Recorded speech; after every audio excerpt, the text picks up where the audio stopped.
Yeah, so one of the judges, Clarence Thomas, who's been on the court for a long time, said that because of the way they decided that Roe had been decided badly, therefore they should now look again at a lot of these other things.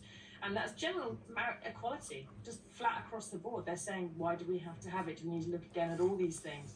And the problem, I think the problem really is, I'm fairly optimistic. I think what's going to happen here is that this is going to blow back on them, and that there's going to be enough public anger about this that the midterms are going to have big Democrat wins, and all those states that were going to bring in some abortion laws are going to find actually that, you know, in the years to come, that their state parliaments are going to change, and they're going to be elected along these terms in order to protect women's rights and gay rights and general rights for everybody as we go through things.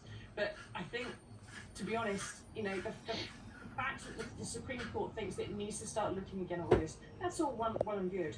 But has there ever been a situation in history where people have had a right for generations and then they've been absolutely fine about it being taken away from them? Because I can't think of anything. If you're born into a world where there are no rights, then yeah, sometimes you don't go and fight for it because you don't know what you're missing. But when you've had those rights, when your mothers had those rights, when your grandmothers had those rights, and you've had them for generations, people do not let go of them.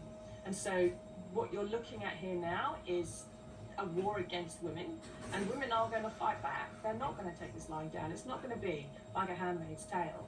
It's going to be messy. It's not going to be very nice. But, you know, we have a country which is prepared to allow children to be killed in classrooms and doesn't want to do anything about it.